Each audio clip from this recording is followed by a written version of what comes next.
सबसे पहले हम स्टार्ट लेते हैं अपने इस लेक्चर का। कुछ बेसिक क्वेश्चंस हमने आपके लिए डिवाइस किए हैं जिनके आंसर आई सपोज के आप लोगों को पता होना चाहिए, specially for those guys who are for very first time preparing for this exam. जिन जो ऑलरेडी प्रिपेयर कर चुके हैं उनके हवाले से कुछ हम बेसिक्स बात करेंगे। ऐसे के हवाले से आज के इंग्लिश ऐसे में लोग क्यों फेल होते हैं, इंग्लिश कंपोजिशन में क्या स्ट्रेटेजी होनी चाहिए, what should be the strategy to read the newspaper.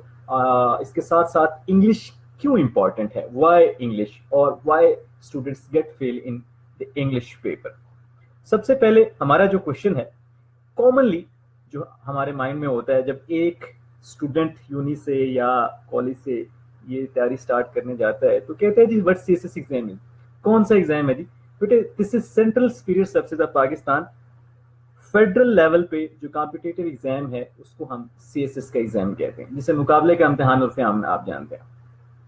उसके साथ कंफ्यूज किया जाता है पीएमएस एग्जाम को। PMS is the provincial management service, this is a province level competitive exam.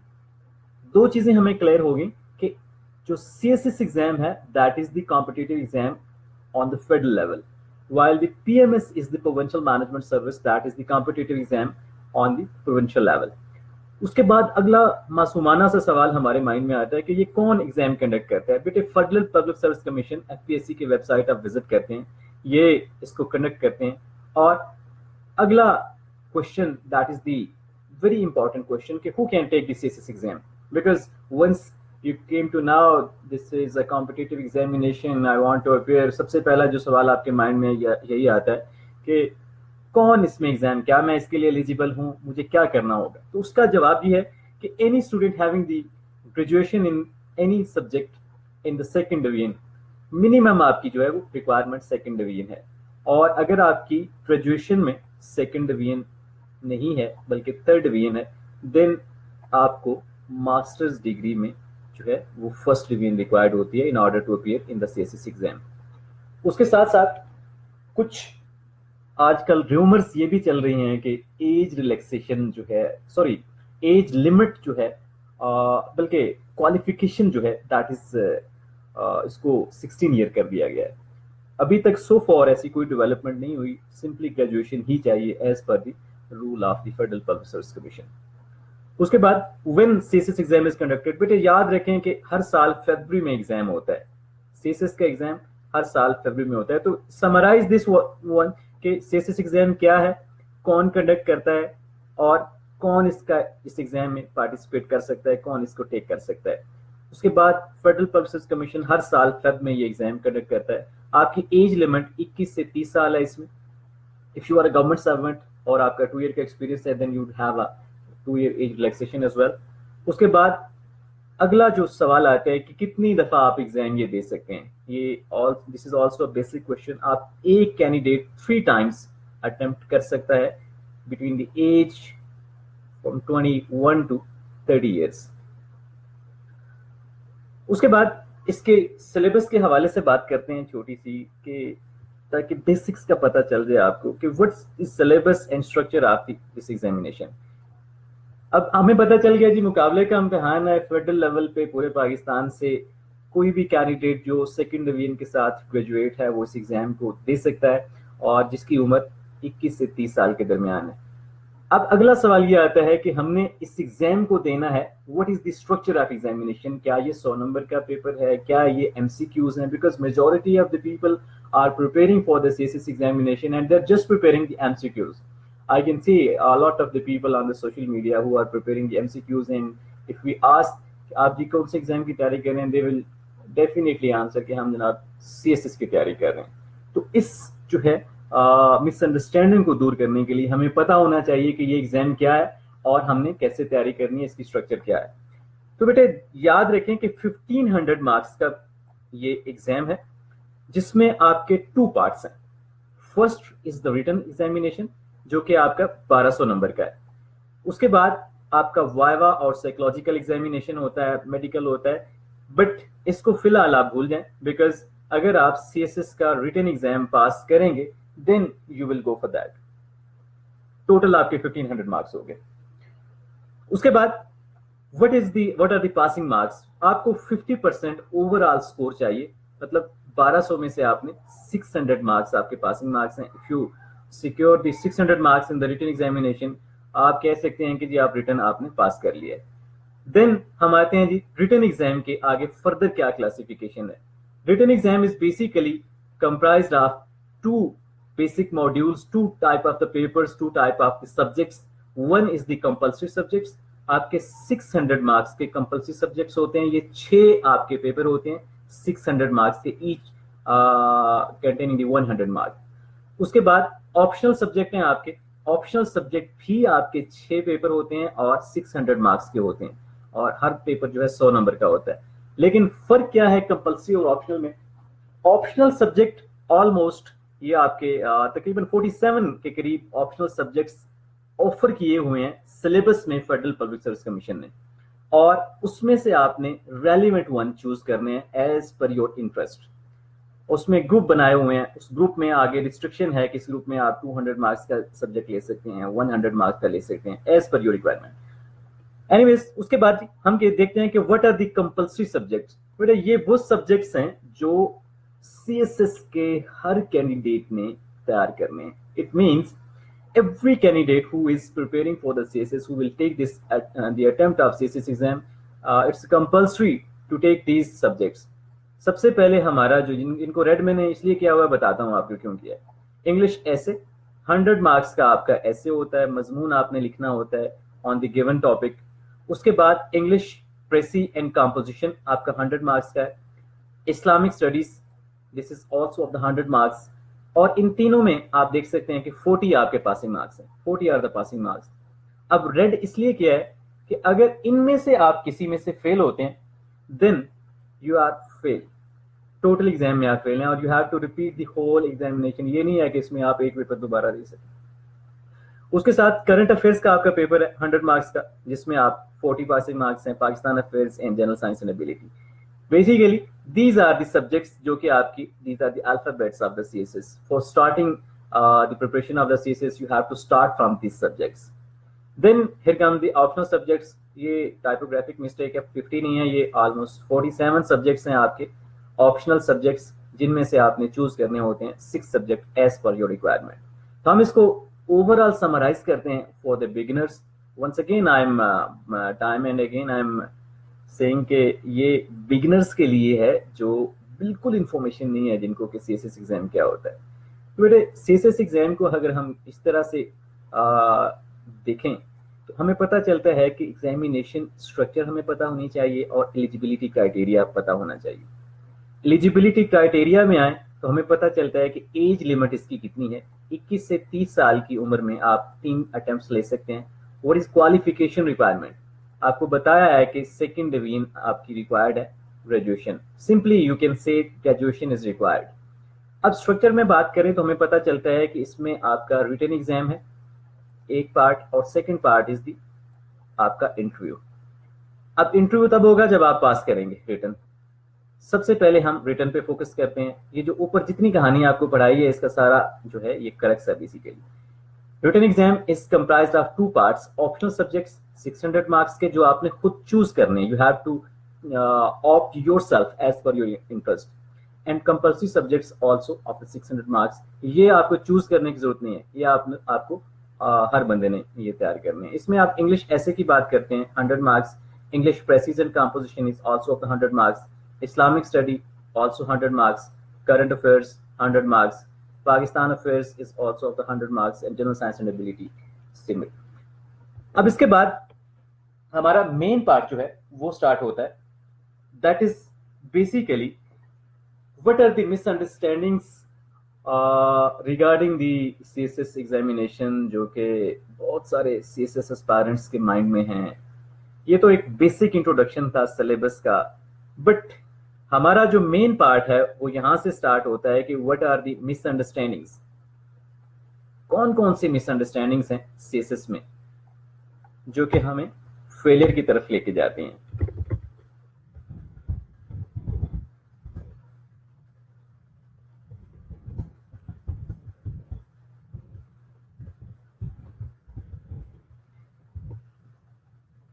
अब हम इन मिसअंडरस्टैंडिंग्स को जो है वो वन बाय वन देखते हैं ताकि हमें चीजें जो हैं वो क्लियर हो जाएं।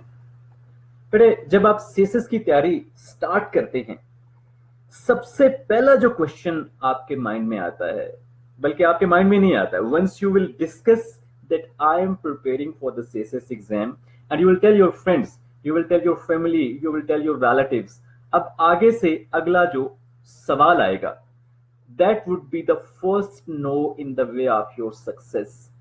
Basically it is the scientifically proved fact, your body acts as per the your psychological thinking. What you are psychologically thinking, आपकी बॉडी अकॉर्डिंगली जो है वो एक्ट करती है। सेम इज द केस, आपको पता चला है जी सीएसएस का एग्जाम है, कोई कॉम्पिटिटिव एग्जाम है जिसको मैं क्लियर करके अफसर बन सकता हूं जी, मैं सिविल ब्यूरोक्रेसी का पार्ट बन सकता हूं। तो अब पहली जो मतलब नो आएगी, आपका प्यारा दोस्त आगे से जवाब देगा जो कि मतलब आपका फेलो है, he even don't know the alphabets of the CSS. वो ये क्या आएगा कि CSS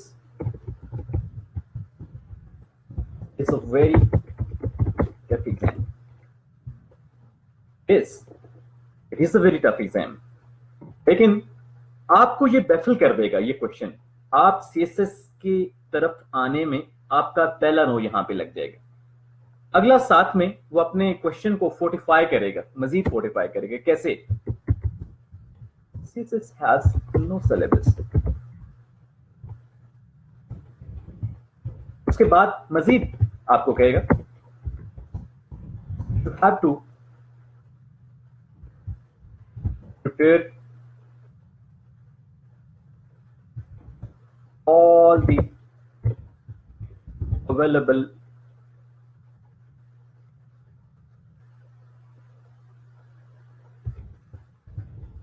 dimensions of study, all fields of study कह लें। You have to prepare all the fields of study। वो आपको कहेगा कि यार सीएसएस बहुत टफ एग्जाम है, इसका कोई सिलेबस नहीं है, इसको पास करने के लिए आपको दुनिया की हर चीज आना चाहिए, देन आप सीएसएस पास कर सकेंगे। इसमें जो मेजॉरिटी ऑफ द पीपल हैं यहां पे ही उनकी नो लग जाती है और वो सीएसएस से भाग जाते हैं। तो हम आपको ये बात प्रूव करते हैं कि ऐसी बात नहीं है, हम इसको निगेट कर सकते हैं। Yes, I do agree the CSS is a tough exam, but it is your psychological thinking। दुनिया में कोई भी काम जो है बेटा आसान नहीं है। मिसाल के तौर पे ये एक बहुत बड़ा रेटोरिक है हमारी सोसाइटी में, एक आप कह सकते हैं कि जो है मिसगाइड करने के लिए एक कॉन्सेप्ट डेवलप किया गया, डॉक्ट्राइन है, जिसको हम कहते हैं कि जिस काम को नहीं करना हम कहते हैं जी बहुत मुश्किल है। ऐसी बात नहीं है, हम इसको साबित कर सकते हैं। मिसाल के तौर पे सोसाइटी में आप चले जाएं, हमारी सोसाइटी में जनरली एक ऐसा बच्चा होता है घर में जिसपे ये टैग होता है कि ही इज डल। अब वो टैग उस पे ऐसा पक्का हो जाता है कि वो बच्चा साइकोलॉजिकली सोचना स्टार्ट कर देता है कि I am dull, and ultimately वो उस स्टडी में जो है इंटरेस्ट खो बैठता है और उसको पता चल जाता है कि यार मैं ये काम नहीं कर सकता। why his brain is, why he is thinking like that? Because he is psychologically thinking that I am dull, my parents are saying I am dull, my friends are saying, my relatives are saying, that's why he used to accept this kind of the doctrine कि जी मैं डल हूं। अब उसका fate आगे क्या होता है, decide किया जाता है यार इसको मदरसे भेज दो। अब वो डल बच्चा 30 पारे हिफ्ज करता है and he is delivering the lecture to the hundred and thousands of the people while sitting on the rostrum. Do you think so he was dull? Not at all, not at all। तो हम कहते हैं कि basically उसका mindset ये बनाया गया कि आप ये साइंटिफिक स्टडीज और अदर स्टडीज आप नहीं कर सकते, यू आर डल। उसके बाद उसको सोल्यूशन दिया गया, उसके दिमाग में ये चीज डाली गई, you can memorise the Holy Quran. अब वो साइकोलॉजिकली सोचता नहीं यार मैं ये काम कर सकता हूं। तो सेम इज द केस कि सीएसएस के एग्जाम को सबसे पहले जब आपके सामने ये बात आती है कि this is a tough exam, आप वहीं से अपना दिमाग जो है वो बंद कर देते हैं। आप कहते हैं कि this is a tough exam, I will not go for that. तो ये this is the first no. Second thing is CSS has no syllabus. Yes, CSS has syllabus. आपकी फेडरल पब्लिक सर्विस कमीशन की website के ऊपर ये syllabus पड़ा है आपका, और you can download it. It's just like your other academic जो है आपके सब्जेक्ट्स होते हैं, उसी तरीके से आपके कोर्स कंटेंट्स दिए हुए हैं for every subject. General science and ability देख ले, ये आपके सामने है स्क्रीन के ऊपर आप देख सकते हैं। Every subject is having the syllabus. हमारी सेकंड जो मतलब क्वेश्चन था उसको भी हमने नो में तब्दील कर दिया। Then you have to prepare all the fields of study. दुनिया का हर काम आपको आना चाहिए जनाब के, तब आप सीएसएस करेंगे, ऐसी बात नहीं है। Reason is that you have to opt certain optional subjects, और उसी में ही आपको कमांड होनी चाहिए। और व्हाई दिस, आप कह सकते हैं कि different kind of the subjects are being offered, कि आप इसको तैयार करके इनका मतलब मिसाल के तौर पे एक बंदा ज्योग्राफी ऑप्ट करता है या एक पंजाबी ऑप्ट करता है, आप कहते हैं यार इसका एडमिनिस्ट्रेशन के साथ क्या ताल्लुक है। बेटे CSS is the name of test of the nerves. आपकी नर्व्स का टेस्ट है ये, 600 नहीं, ये बेसिकली 1200 मार्क्स का आपका टेस्ट है, आपका साइकोलॉजिकल टेस्ट है बेसिकली। बहुत सारे लोग तो ये 1200 नंबर का पेपर सुन के ही भाग जाते हैं। अब क्या है, जब आपको मतलब इस 1200 नंबर में कमांड आ जाती है, आपका इतना स्टेमिना है, you can prepare for this 1200 marks, you can justify your job once you would be allocated in the civil services of Pakistan. ठीक है, तो हमें इसलिए ये प्रिपेयर किया जाता है कि आपका ये स्टेमिना देखना होता है, you can do it, either you can go for that और नॉट। तो same is the case, you have to decide. और डिसाइड आपने कैसे करना है बेटा, everybody can pass this exam. Basically this is the psychological thinking that you have to develop in your mind, because debate में एक चीज सिखाई जाती है, once you are on rostrum you must think that you are the best, because thousands of the people are sitting in front of you and you are only one who is delivering the speech over there. It means आप में उन सामने बैठे हुए जो लोग हैं उनमें से कुछ बेहतर हैं आप। तो हमें पता चलता है कि there are hundreds and thousands of the people who are preparing for the CSS, and even there are hundreds and thousands of the people who are not preparing for the CSS exam. आप देखें 21-22 करोड़ आबादी में कितने लोग CSS की तैयारी कर रहे हैं। तो आपका पहला स्टेप जो है वो ये है कि आप अभी उस सर्कल में आ चुके हैं। मिसाल के तौर पे एक हम वाइट सा सर्कल लगाते हैं, उस सर्कल में एक छोटा सा सर्कल है, डॉट है, जिसमें आप कहते हैं कि इतने लोग सीएसएस की तैयारी कर रहे हैं। तो फर्स्ट डॉट में आप आ चुके हैं। If you are preparing for the CSS means you are having some extra जो है गट्स हैं आप में, कि आप दूसरों से थोड़ा सा जो है वो हटके हैं, ताकि आप मतलब कि आप जो है सीएसएस की तैयारी कर रहे हैं। ठीक है, तो this is the first question and ambiguous one, जिसमें लोग जो है वो बैफल हो जाते हैं। सेकंड क्वेश्चन,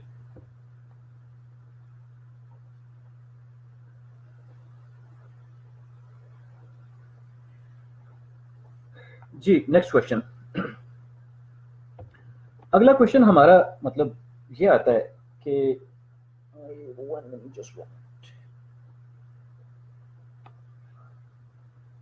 हमारे पास जो नेक्स्ट प्रॉब्लम आती है वो ये आती है कि इसके officers are kind of Google और encyclopedia. Whatever question you will ask, they will give an answer. They will be able to answer you. ऐसा नहीं होता। अगला सवाल मतलब आपकी प्रिपरेशन में नो जो आता है ये बिल्कुल उससे रिलेटेड ही है, कि जो सीएसपी ऑफिसर होता है वो दुनिया की हर चीज का उसे पता होता है। यस, एक्सपीरियंस हो जाता है, आप फील्ड में आ पाते हैं, आपको बहुत सारी चीजों का पता चल जाता है। But once you are preparing for the CSS written examination, you have to have the command on only the subjects which you are going to prepare for your written exam. मिसाल के तौर पे आपके 6 कंपल्सरी हैं और 6 option, उस पर command होनी चाहिए, ओवरऑल आपकी मेच्योरिटी ऑफ थॉट होनी चाहिए, then you can pass the exam. अब मिसाल के तौर पे आपने केमिस्ट्री ऑप्शन रखा हुआ है, मैं आपसे आईआर का क्वेश्चन पूछ लेता हूँ या जियोग्राफी का क्वेश्चन पूछ लेता हूँ, how is it possible to answer. तो ऐसी कोई बात नहीं है कि जी गूगल इंसाइक्लोपीडिया होते हैं, ऐसा कुछ नहीं है। ठीक है, एक पर्टिकुलर सिलेबस से ये मतलब गो थ्रू होते हैं और उसके बाद पास जब कर जाते हैं, बेसिकली स्टेमिना का टेस्ट है आपका, जो है ये नर्व्स का टेस्ट है। जब पास हो जाता है देन यू कैन बेसिकली, वो कहते हैं ना जब खुदा जब हुस्न देता है नजाकत आई जाती है। वंस यू आर एलोकेटेड, आप में कॉन्फिडेंस इतना आ जाता है, आपका सर्विस एक्सपोजर आपको बहुत सारी चीजें सिखा देता है। तो आप जनरल एक परसेप्शन बनी हुई है कि जनाब they are the kind of Google encyclopedia, हालांकि ऐसा नहीं है। अगला क्वेश्चन हमारा ये है जनाब, corruption is there.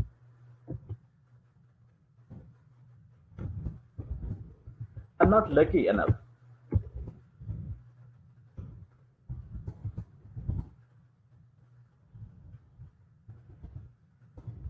Is it?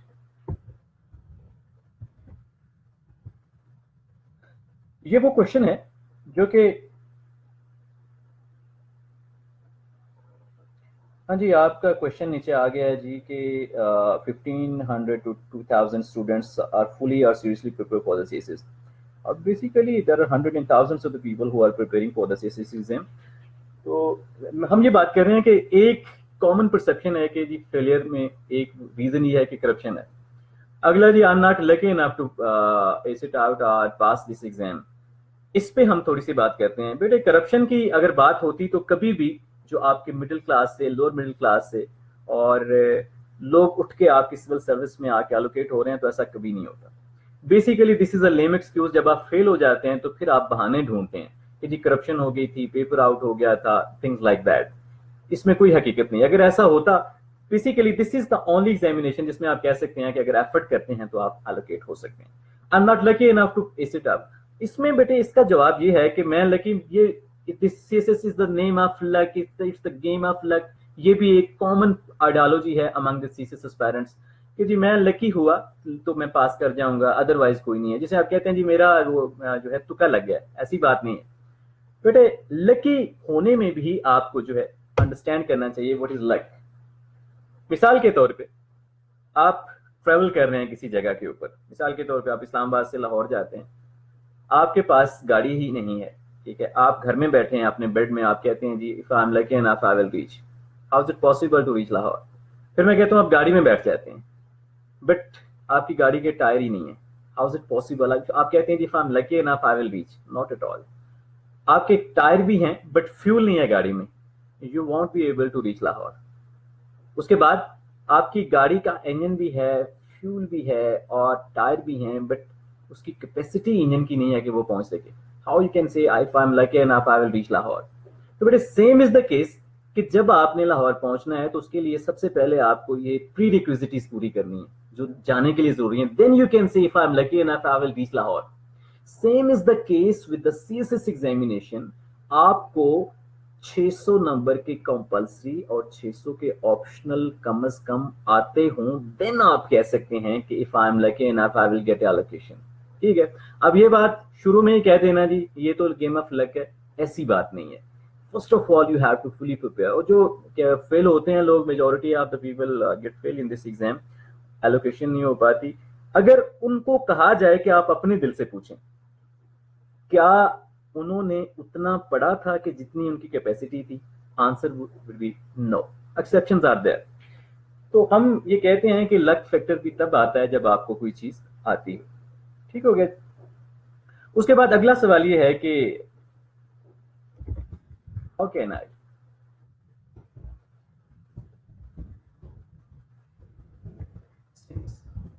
whole Pakistan is preparing for this exam. ये एक बिग नो है आपके सीएसएस की जर्नी में. कैसे नो है जी? आप कहते हैं जी 22 करोड़ आबादी है, इस 22 करोड़ आबादी में hundred and thousands of the people जो हैं वो इसको देख रहे हैं, कर रहे हैं, लेकिन मैं ही ऐसा ज़हीनो फतीन इंसान बचा था कि जिसने ये सीएसएस एग्जाम पास करना है. तो यहाँ पे आके साइकोलॉजिकली आप डिप्रेस हो जाते हैं. आप कहते हैं जी नहीं, मेरे में वो शायद क्वालिटीज नहीं है, मैं इसको नहीं कर सकता.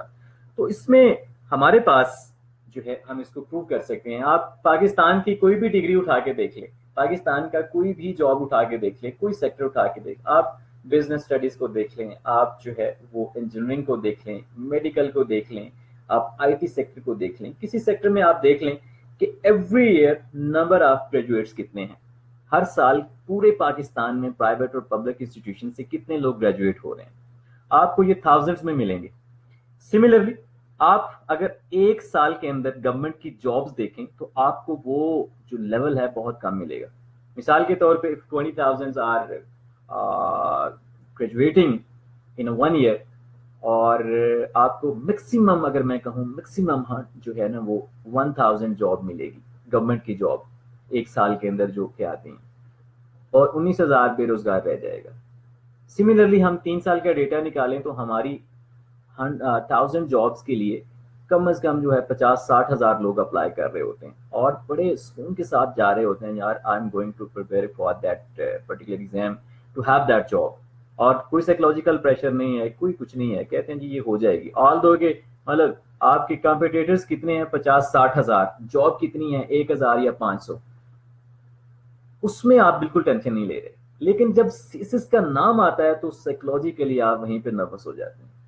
ऑल दो के देखा जाए 10 से 12 हजार लोग जो है अपियर होते हैं नॉर्मली सीएसएस के रिटन एग्जाम में, उसमें भी आप कह सकते हैं कि 4-5 हजार लोग ऐसे होते हैं जिन्होंने फुल सिलेबस पे जिनको कमांड होती है। और उसमें भी फर्दर अगर कैटेगरी निकाली जाए तो कंपटीशन जो है वो 2 और 3,000 लोगों में होता है। और इसकी ऑन द एवरेज देखा जाए तो 250 से 300 जो है वो जॉब्स एवरी ईयर आती हैं। तो हम स्टैटिस्टिक्स निकालें तो प्रोबेबिलिटी जो है सीएसएस के एग्जाम में आपकी एलोकेशन की ज्यादा होती है as compare to that of the other jobs. तो basically this is the psychological barrier. आप क्योंकि इसको सर पे सवार कर लेते हैं, that's why you are unable to pass this exam. उसके बाद ये तो कुछ बेसिक चीजें हैं जिनको आपने ज़हन में रखना है कि इन चीजों से आप मतलब अपने आप को कैसे फ्री कर सकते हैं अपने माइंड को। जब आपने इन चीजों से अपने माइंड को फ्री कर लिया देन आपके लिए जो है वो प्रिपरेशन आसान हो जाएगी। Now question is how to start preparation.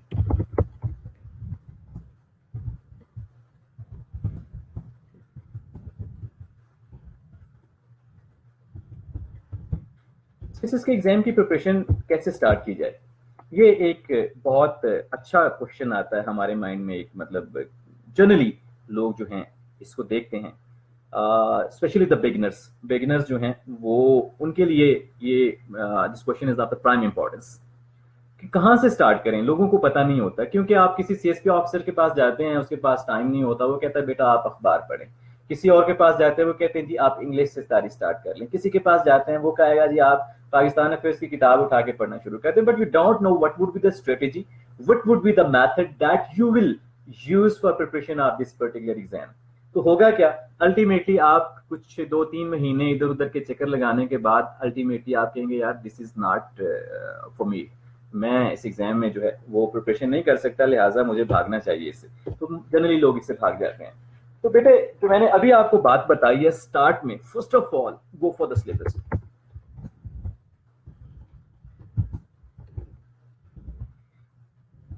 Syllabus और कोर्स कंटेंट पे जाएं सबसे पहले आप। जब आपको सिलेबस का आइडिया हो जाएगा तो आप लोगों के लिए तैयारी आसान हो जाएगी। कैसे, आपके 2 पार्ट्स हैं। Number 1 compulsory subjects. आपको पता है कंपल्सरी सब्जेक्ट्स जो हैं वो 600 मार्क्स के हैं। उसके बाद ऑप्शनल सब्जेक्ट, ऑप्शनल सब्जेक्ट्स भी आपके 600 मार्क्स के हैं। अगला क्वेश्चन आता है कि जी ऑप्शनल स्टार्ट करने चाहिए पहले या कंपल्सरी। हर बंदे का अपना ओपिनियन होता है। सबसे पहले हमें इस बात को सोचना चाहिए कि फेडरल पब्लिक सर्विस कमीशन ने ये कंपल्सरी सब्जेक्ट्स क्यों बनाए। Because from the majority from the different fields of life people are preparing for this exam and coming to join the civil services of Pakistan. तो हम देखते हैं कि उन्होंने कैसे इसको ऐसा डिजाइन किया है कि हर बंदे को इक्वल अपॉर्चुनिटीज मिले, हर बंदे को इक्वली इसमें पार्टिसिपेट करने की जो है वो मौका दिया जाए। तो हमें पता चलता है यार कि इंग्लिश ऐसे पे बहुत फोकस होता है। हमें पता चलता है जी इंग्लिश एसेस एंड कंपोजिशन पे बहुत फोकस है। अब सवाल ये पैदा होता है, सपोज मैं कहता हूं यार आप ऐसा करो कि आप सीएसएस की प्रिपरेशन जो है ना वो कंपल्सरी सब्जेक्ट से स्टार्ट करो। अब अगली बात ये आएगी compulsory which one, either English essay और द इंग्लिश प्रेसिजन कंपोजिशन और we must go for the rest of the compulsory subjects. कहां से स्टार्ट लेना चाहिए, तो इसका जवाब मैं आपको देता हूं। आपने ऑब्जर्व किया होगा कि जब हम अल्फाबेट्स की बात करते हैं तो हर बंदा ए से स्टार्ट करता है। आप जब अल्फाबेट्स इंग्लिश के सीखते हैं ना तो ए से स्टार्ट करते हैं। I haven't seen anybody who has started from N, किसी ने एन से अल्फाबेट्स जो है वो याद करने स्टार्ट किए। This is not same is the case with counting. आप जब करते हैं 1 2 3 4 1 2 3 4 से स्टार्ट करते हैं। No one will start from 50 onwards. तो बेटे ये जो आपके कंपल्सरी सब्जेक्ट्स हैं, these are the basically alphabets of your CSS. Once you would have the command on these subjects, you will be able to decide your options yourself. अब बच्चों के सवाल आते हैं नॉर्मली कि सबसे पहले पेपर मतलब पहले दिन होता है सीएसएस की प्रिपरेशन का, और पहला क्वेश्चन ये होता है, सर मुझे ये बताएं कि ऑप्शनल सब्जेक्ट कौन से रखें. अब ये बड़ा मतलब मासूमाना सवाल होता है कि कोई भी आपको अगर सीएसपी ऑफिसर मिलता है तो आप पहला जो सवाल करते हैं वो ये होता है कि ऑप्शनल सब्जेक्ट सर मुझे बता दें, क्योंकि ऑप्शनल जो हैं ये एलोकेट करवाते हैं. ये मैं बात आपकी मान लेता हूं, लेकिन सवाल ये पैदा होता है, suppose I have opted the chemistry, suppose I have opted the geography. अब केमिस्ट्री में सपोज मैंने 200 में से 170 180 मार्क्स लिए, I will definitely suggest you यार केमिस्ट्री के लिए जाओ, आप केमिस्ट्री ऑप्ट कर लो. But you don't have the background of the chemistry, how is it possible for you to opt that particular subject. या फिर आप किसी एकेडमी में जाते हैं, एकेडमी में जो फैकल्टी होगी और वो कहेंगे जनाब कि ये सब्जेक्ट बहुत अच्छा है. मिसाल के तौर पे जी आईआर का टीचर है, वो कहेंगे जी आईआर बहुत अच्छा सब्जेक्ट है, you must go for that. मिसाल के तौर पे जेंडर स्टडी है, वो आपको कहेंगे जी टीचर है हमारे पास, लिहाजा ये बहुत अच्छा सब्जेक्ट है. स्कोरिंग है, स्कोरिंग का भी एक ट्रेंड चलता है दरमियान में. इसी तरीके से आप जी ऑप्ट कर लें एग्रीकल्चर ऑप्ट कर लें, हमारे पास इसका टीचर है, तो everybody will suggest you as per his own whims, as per his own experience. आप 50 सीएसपी ऑफिसर से मिल लें, आपको डिफरेंट जो है वो ओपिनियन मिलेगा, और अल्टीमेटली क्या होगा, आप वंस अगेन वहीं के वहीं होंगे, वहीं के वहीं आप मतलब आप उसी कंफ्यूजन में होंगे यार मैं कौन सा सब्जेक्ट रखूं. तो बेटे why not to start from the alphabets of the CSS. Why alphabets of the CSS? Now come to the point. First of all, why English ऐसे? इंग्लिश ऐसे will teach you how to make an analysis. आपके पास knowledge है, आपके पास बातें आपको आती हैं, ideas हैं, आपने स्टडी किया हुआ है, but how to make the analysis, और उस एनालिसिस को पीस ऑफ पेपर के ऊपर आपने कैसे पुट करना है, कैसे कंपोज करना है. This skill would be taught to you guys by this module of the English essay. English essay आपको इस काबिल करेगा कि आप ये जो चीज है इसको अंडरस्टैंड कर सकते हैं. Now come to the English precision composition.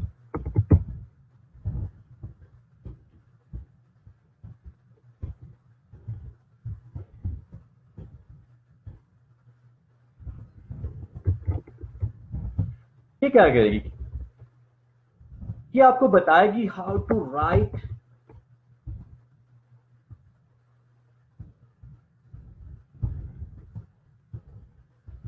Error free.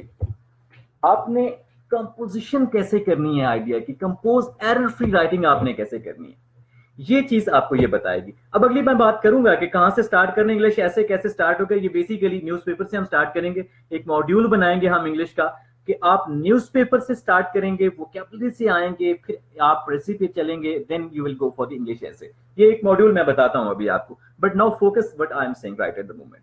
उसके बाद ही पाकिस्तान अफेयर्स.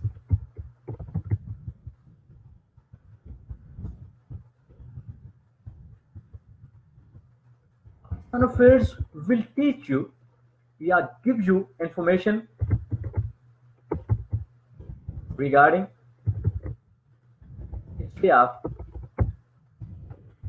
पाकिस्तान, या हम कह सकते हैं कि क्या आपको ये बताएगा हिस्टोरिकल बैकग्राउंड ऑफ पाकिस्तान, कि पाकिस्तान के बेसिक जो इवेंट्स हुए हैं आपको पता चलेगा जी, कैसे आर्यन इस खिते में आए थे, कैसे अलेक्जेंडर द ग्रेट ने इन्वेड किया था, कैसे चंद्रगुप्ता मौर्य जो है वो उसने डायनेस्टी बनाई थी, मौर्यन एम्पायर कैसे बनाई थी, देन कैसे आपके यहाँ पे कुशान्स आते हैं, सकाज आते हैं, हंस आते हैं, बैक्ट्रियन कैसे एम्पायर वहां पे यहाँ पे इन्वेड करती है, अल्टीमेटली मोहम्मद बिन कासिम कैसे आता है यहाँ पे, स्लेव डायनेस्टी कैसे बनती है, देन यहाँ पे क्या डेवलपमेंट्स होती हैं, वो इवेंट्स आपको बेसिकली जो है ये चीजें ये बताएगा पाकिस्तान अफेयर्स. देन कैसे जो है ब्रिटिशर्स यहाँ पे आए, क्या कौन गया था. पहले हम मुगल की बात करते हैं कि ग्रेट मुगल क्या होते हैं, कौन है, और लेसर मुगल कौन से हैं, और मुगल को इनवाइट करने वाले कौन थे. उसके बाद ब्रिटिशर्स को इनवाइट किसने किया था, और ये जितनी डेवलपमेंट्स हुई हैं, फिर हमारे लीगल बैटल्स का इरा स्टार्ट होता है, उसमें क्या डेवलपमेंट्स हुई, पोस्ट पाकिस्तान पोर्शन में क्या हुआ, ये सारी चीजें आपको कौन बताएगा. That will be the subject of Pakistan affairs. Current affairs. Current affairs बेटे आपको ये बताएगा वर्ल्ड वाइड इश्यूज, या आप कहते हैं कि वर्ल्ड वाइड आपका एक्सपोजर होता है कि दुनिया में क्या हो रहा है, इसके बारे में आपको पता चलेगा। बट ये चीज भूल जाएं कि वर्ल्ड अफेयर्स में या करंट अफेयर्स में आपको दुनिया की हर चीज याद करना पड़ेगी। इसकी भी एक स्ट्रेटेजी है, आपको कुछ इसके एरियाज जो हैं वो कवर करना होते हैं, then on the basis of that you can make an analysis. उसके बाद जी same is the case with Islamic studies. Islamic study आपको क्या बताएगा, ये आपको जो है इस्लाम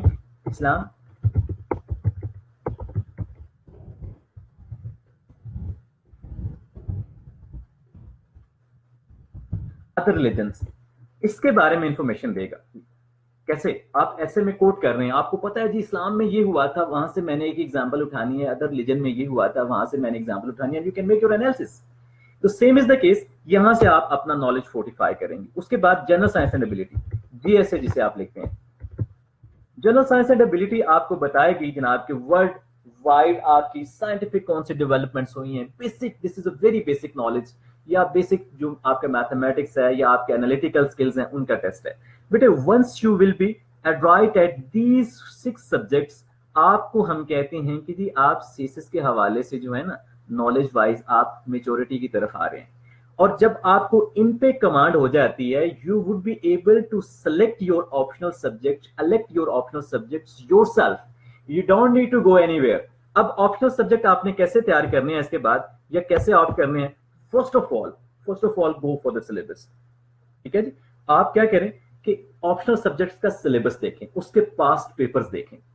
अगर आप देखते हैं कि इसमें मेरा इंटरेस्ट है, इसके past papers I can solve, then go for the optional subject. हाँ, उसके बाद आप किसी सीएसपी ऑफिसर से या किसी टीचर से आप डेफिनेटली उसकी राय ले सकते हैं कि either this is a good subject, या क्या इसमें तैयारी करनी पड़ती है, क्या इसके जो है वो हिस्ट्री है, उस हवाले से आप बात कर सकते हैं। लेकिन माय प्रोपोजिशन इज दैट कि first of all go for these subjects.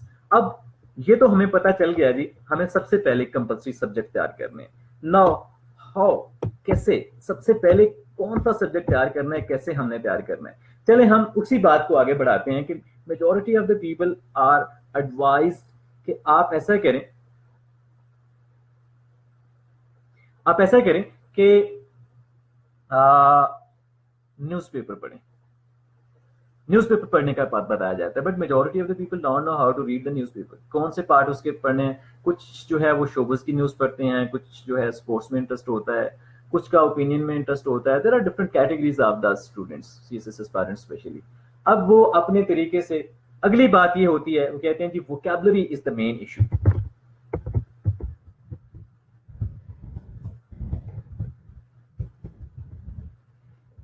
ये एक स्टूडेंट का जो है वो बड़ा कॉमन सवाल होता है, जी मेरी तो वोकैबुलरी अच्छी नहीं है, मैं कैसे सीएसएस कर सकता हूँ। अब वोकैबुलरी तैयार कैसे करते हैं, फिर मार्केट में जाते हैं, कोई किताब उठाते हैं वोकैबुलरी की, और उसको इस बड़े जखीम किस्म के जो वर्ड होते हैं उनको वो क्रैम करना स्टार्ट कर देते हैं। अब वो क्रैम वर्ड जो होते हैं मैक्सिमम आपके 1 महीने की रिटेंशन होती है उस नॉलेज की, 1 महीने के बाद आपको भूलना स्टार्ट हो जाते हैं। अब इस मसले पे कैसे काबू पाया जा सके, फिर न्यूज़पेपर पढ़ना है तो कैसे पढ़ा जाए, क्या किया जाए उसके लिए, तो मैं आपको यहाँ पे बताता हूँ कि कहाँ से आपने स्टार्ट लेना है। Basically newspaper is the based on newspaper reading is based on the 3 modules.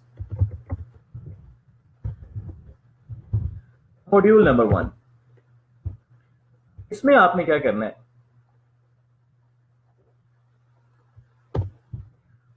सबसे पहला जो काम आपने करना है, you have to select a column और एडिटोरियल।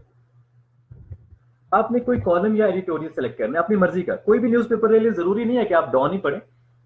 एक ये भी मतलब फोबिया है कि जी मैं तो डॉन पढ़ता हूँ और जो है बाकी दूसरा न्यूज़पेपर पढ़ते हैं। बेसिकली आपने अपने नॉलेज को एनरिच करना है, जहां से आपको ओपिनियन अच्छा मिलता है आप उसको पढ़ लें। वैसे भी आईटी का दौर है आजकल, तो आपको न्यूज़पेपर लेने की जरूरत नहीं है, आपके इंटरनेट पे एवरीथिंग इज अवेलेबल और आप उसको जो है अकॉर्डिंगली तैयार कर सकते हैं। अब एडिटोरियल और कॉलम, आपको आइडिया होगा कि क्या होता है। कॉलम आपका इंडिविजुअल ओपिनियन होता है, एडिटोरियल आपका जो है उस पर्टिकुलर न्यूज़पेपर का जो है ओपिनियन होता है। इसमें आपने सिंपल बेटा जी ये बात करनी है कि आपने उस पूरे के पूरे कॉलम को सेलेक्ट कर लेना है। कोई भी चूज किया आपने, मिसाल के तौर पे आपने गुड गवर्नेंस पे कोई कॉलम या एडिटोरियल लिया है। अब फर्स्ट टाइम आपने क्या करना है कि उसको यहां से लेकर यहां तक, एंड तक पढ़ना है, विदाउट थिंकिंग दैट आपको कोई चीज समझ आ रही है या नहीं आ रही। This is for the beginners. अब होगा क्या कि बाय द फर्स्ट रीडिंग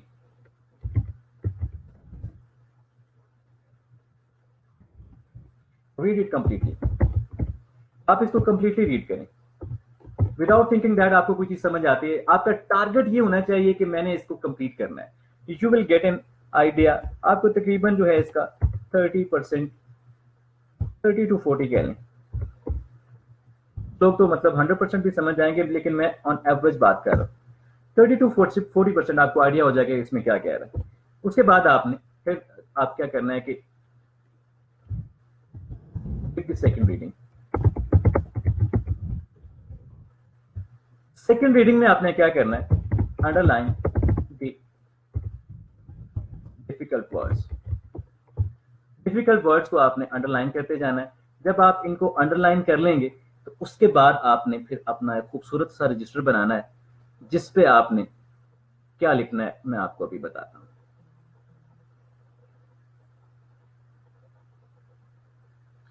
इस रजिस्टर में आपने बेटा जी ये काम करना है जो आपको मैं अभी दिखा रहा हूं। आपने वो वर्ड लिखना है, मिसाल के तौर पे डिबिलिटेट, दिस इज द वर्ड। उसके बाद आपने लिखना है कि ये वर्ब है, नाउन है, एडजेक्टिव है, व्हाट इज मतलब कौन सी कैटेगरी है। आप उसका ब्रैकेट में जो है मीनिंग लिखेंगे। उसके बाद फिर आप उसके 2 या 3 सेंटेंसेस लिखेंगे। ठीक है जी। इसी तरह सेकंड वर्ड, थर्ड वर्ड, आप अकॉर्डिंगली आपके पास ये वोकैबुलरी स्टार्ट हो जाएगी प्रिपेयर होना। तो हम कहते हैं जी this is the first module, जिसमें हम क्या कहते हैं, वोकैबुलरी प्रिपरेशन करते हैं। अब होगा क्या, ये वो वोकैबुलरी नहीं है जो आप मार्केट की किताब लेके उसमें से क्राइम करते हैं। This is the sophisticated language that is used in your written expression, specially in the newspaper and the other books. तो आपके पेपर में यहां से ही चीजें पूछी जाती हैं। ठीक है।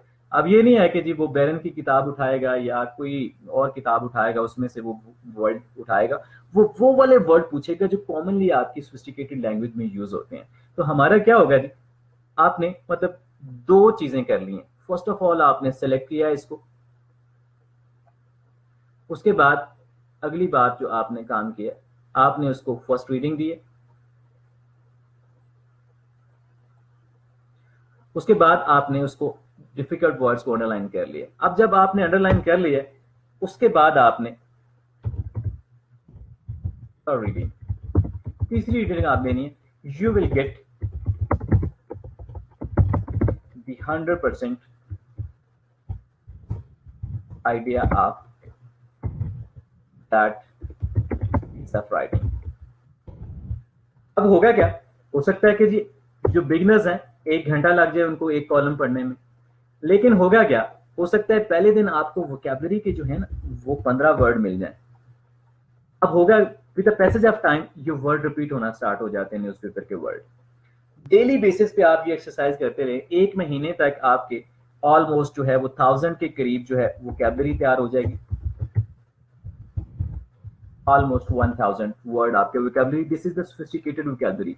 और अब ये वो टाइम होगा जब आपको कॉलम जो पढ़ने में आपको 1 घंटा लगा था, आपको 5 मिनट में ये कॉलम समझ आ जाएगा। Here comes the second module.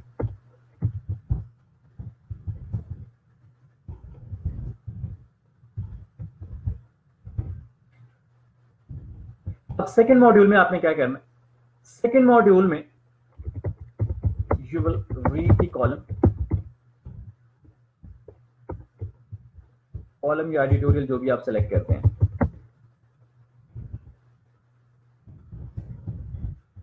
You will understand it, आप इसको अंडरस्टैंड करेंगे। देन मेक दी प्रेसी, आपने इसकी प्रेसी करनी है। मिसाल के तौर पे आपके जो है वो 9 पैराग्राफ्स थे, या आपके जो है वो 6 पैराग्राफ थे, उसका 1/3 करके आपने लिखना है। 1/3 is not the hard and fast rule. Basically you have to summarise the passage. आपने उसको उसकी समरी लिखनी होती है। Although there is difference between a summary and जो आपकी प्रेसी होती है, उसमें एक डिफरेंस है। मॉड्यूल लैंग्वेज के मॉड्यूल में समरी जो है आपके डिसजॉइंटेड फैक्ट्स हो सकते हैं, लेकिन आपकी जो प्रेसी होती है वो लूसिड होती है, स्मूथ होती है, आर्टिकुलेटेड होती है। तो सेकेंड मॉड्यूल में आपने क्या करना है, आपने इसकी प्रेसी करना स्टार्ट करनी है। आपने वो पढ़ा कॉलम, उसमें से वोकैबुलरी के जो चंद लफ्ज आपको नहीं आते थे वो अपने उस रजिस्टर में लिखते जाने, वोकैबुलरी वाले में, और उसके बाद इसकी प्रेसी करनी है। This would be practice of your precis. Here comes the third module.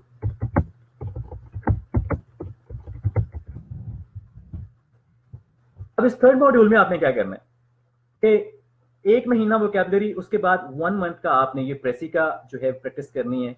After that आप क्या इस काबिल हो जाएंगे कि आपने कॉलम पढ़ा, हो सकता है कि वो कॉलम जो है वो 2 सफ़े का हो और आप उसके आइडिया को, सेंट्रल आइडिया को अंडरस्टैंड कर जाएंगे।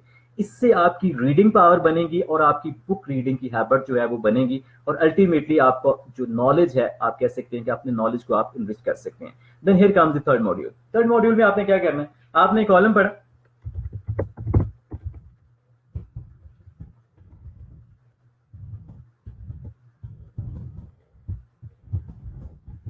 प्रेसी किया आपने। प्रेसी के बाद आपने अब you have to expand the idea in your own words. मिसाल के तौर पे कॉलम था गुड गवर्नेंस के ऊपर, आपने उसकी प्रेसी की 1 पैराग्राफ की। उस प्रेसी को देखते हुए आपने बताना है, उसको फिर एक्सपेंड करना है। अपना नॉलेज जहां से भी है उसकी एक्सपेंशन करनी है। उसको अगर 1 पैराग्राफ है तो 5 या 6 पैराग्राफ लिखने हैं। This would be practice of your English essay writing. In this way हम इसको समराइज करते हैं कि हमारा जो न्यूज़पेपर रीडिंग है starts from vocabulary, then it will lead you guys toward pressy writing and ultimately towards the essay writing. This is the technique that can be used by majority of the people, और जो मतलब self preparation करते हैं वो इस module को utilise कर सकते हैं। ठीक हो गया जी। देन हमारे पास अगली बात आती है कि जी ऐसे में लोग क्यों फेल होते हैं, आपके प्रेसीज एंड कंपोजिशन में क्यों फेल होते हैं। ये तो बेसिक मॉड्यूल था उन लोगों के लिए जो सीएसएस की तैयारी अभी उन्होंने स्टार्ट की है, और स्टार्ट कहाँ से करें, कहाँ से पता नहीं चल रहा जी कहाँ से स्टार्ट करें। तो ये आपका इंग्लिश स्टार्ट हो गया, साथ में आप बाकी कंपल्सरी पैरेलल स्टार्ट कर दें, आपकी प्रिपरेशन स्टार्ट हो जाएगी और in 2 or 3 months you will get mature और आप मतलब ट्रैक पे आ जाएंगे। Then here comes the next thing. Next क्या है कि why people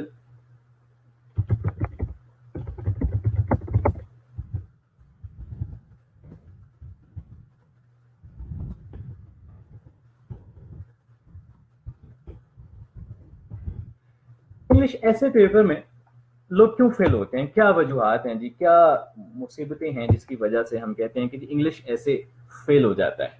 तो इसमें बेटे जी एक ही मेरी मतलब सबमिशन होगी आप लोगों के सामने कि इसकी सिर्फ और सिर्फ सबसे पहली जो खूबसूरत वजह है ना वो ये है कि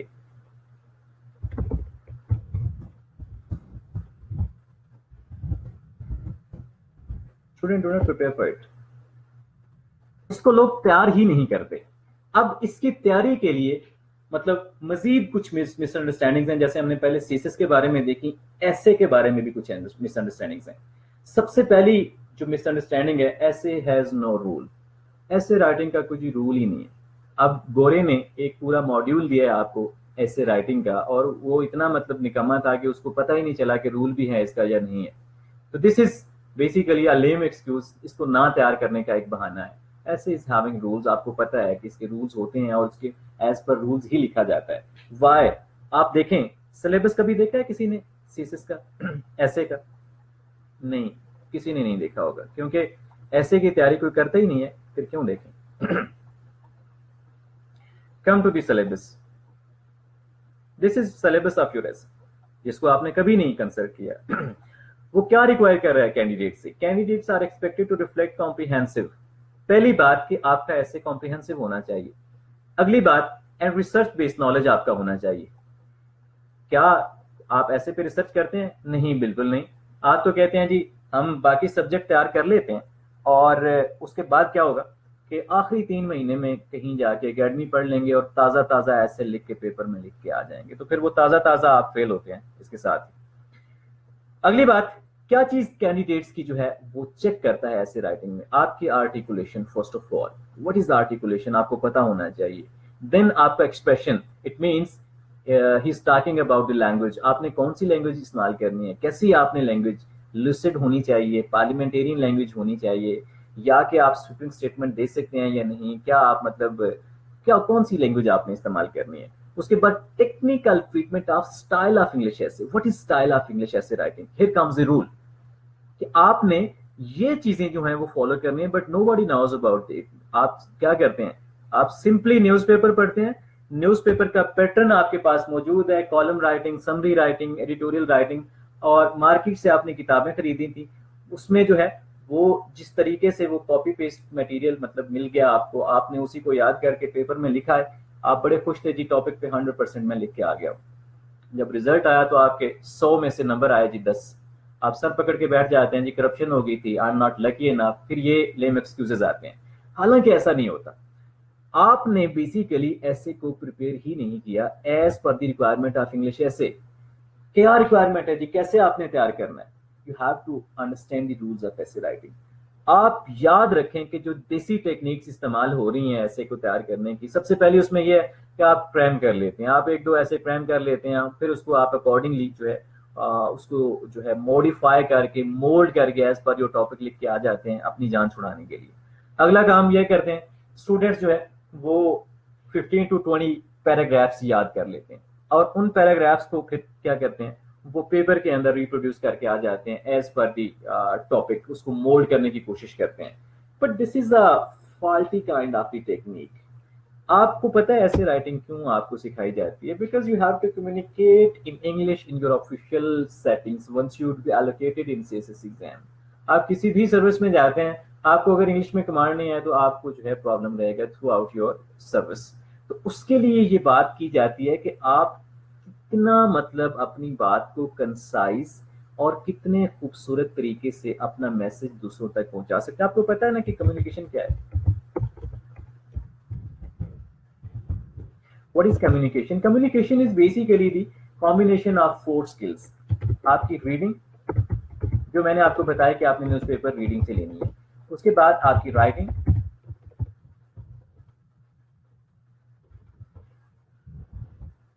लिसनिंग, और चौथी कौन सी होती है? स्पीकिंग।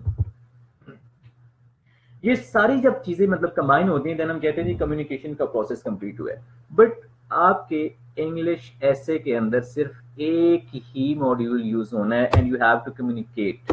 कैसे?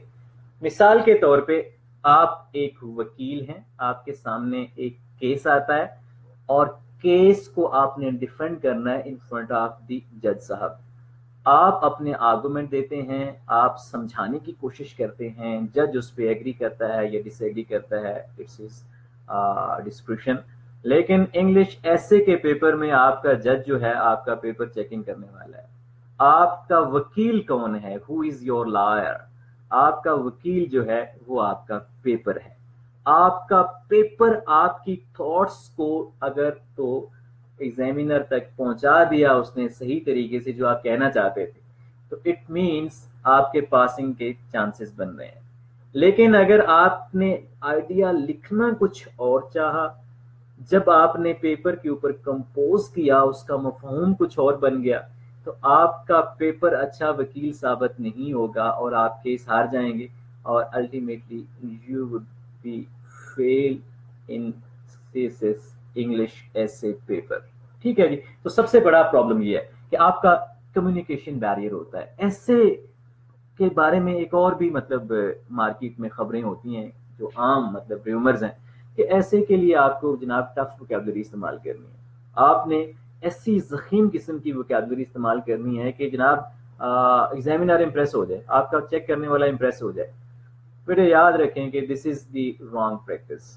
बेसिकली आपकी मेच्योरिटी ऑफ थॉट देखी जाती है, आपकी ऐसे में जो है कनेक्टिविटी, आपकी कोहेरेंस, आपकी आर्टिकुलेशन, आपकी लैंग्वेज एक्सप्रेशन, आप कितना जो है मल्टीफेरिस जो है कह सकते हैं कि जो सोर्सेज हैं उनसे नॉलेज लेके आपने उसका एनालिसिस किया है। मिसाल के तौर पे हम एक छोटी सी प्रपोजिशन लेते हैं कि एनालिसिस क्या होता है, कैसे आप हिस्टोरिकल टूल्स को, नॉलेज को आप अपने एनालिसिस में जो है वो पुट कर सकते हैं। आपसे कहा जाता है जी फॉरेन जो है या पाकिस्तान में जो क्या क्या कहते हैं, या इंडो पाक सब कॉन्टिनेंट की बात कर लें, या हम कहते हैं कि इस पूरे साउथ एशिया की बात कर लें, तो इसमें आप कहते हैं कि बेसिकली फॉरेन इन्वॉल्वमेंट जो है वो बड़ा एक मेजर फैक्टर रहा है हमेशा से। तो इसकी क्या रीजन है? आप एक बच्चा जो है एक स्टैंस ले लेता है, वो कहता है जी this is legacy of this particular territory. शुरू से ऐसा होता आ रहा है और इस लेगेसी को आगे हम चलाते आ रहे हैं। कैसे? आप बताएं जनाब, आर्यन आए थे सबसे पहले, फिर अलेक्जेंडर द ग्रेट आया था, कुशन हंस, सकास और बैक्ट्रियन एम्पायर से लोग आए थे, बल्ख और बुखारा से, अफगानिस्तान से। उसके बाद आपको पता है मोहम्मद बिन कासिम आया था, देन मंगोल्स, मुगल्स आए थे। और मुगल को इनवाइट करने वाला कौन था? दिलावर खान लोधी, जो कि आपके लाहौर के गवर्नर का बेटा था। फिर उसके बाद लॉर्ड क्लाइव आया, या आप कहते हैं ब्रिटिशर्स आए, उनको मतलब यहाँ पे स्टेबल करने वाले मीर जाफर, मीर सादिक थे। तो हम कह सकते हैं कि ये हमारी प्रपोजिशन है कि this is legacy of this territory, कि foreign involvement has always been there in one way और द अदर, और इसमें हमारा अपना हैंड होता है। कैसे? आपको पता है कि अलेक्जेंडर द ग्रेट को जो है राजा ऑफ टेक्सला ने मतलब जो है वो असिस्ट किया था। सिमिलरली आपके मोहम्मद बिन कासिम की जो सक्सेस है उसमें काकसा का बड़ा रोल है, जो कि मतलब उसके बाद ट्रेटर्स और ट्रीचरस एलिमेंट्स जो थे उन्होंने बड़ा रोल प्ले किया। उसके बाद पूरी इंडो पाक हिस्ट्री आप पढ़े, आपको पता चलता है कि ये ट्रेडर्स का रोल बड़ा इंपॉर्टेंट रहा है। जैसा कि आपको पता है कि आपका जो ये ज़हीरुद्दीन बाबर मुगल बादशाह था, इसको कौन बुला के लाया था? आपका दिलावर खान लोधी, आपके लाहौर के गवर्नर का बेटा, ठीक है जी।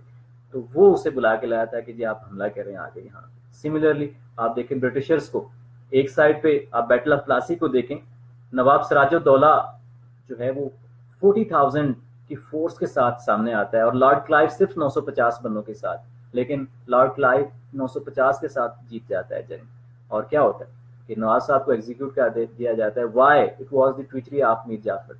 उसके बाद अगर हम फोर्थ बैटल ऑफ मैसूर की बात करते हैं तो हमें पता चलता है कि उसमें टीपू सुल्तान के पास तो 35,000 बल्कि 40,000 के करीब जो है ऑलमोस्ट वो वॉरियर्स थे, और दूसरी साइड पे जो जनरल हैरिस था ब्रिटिशर, उसके पास इससे कम मतलब फोर्स थी। But ultimately Tipu Sultan was defeated due to treachery of Mir Sadiq.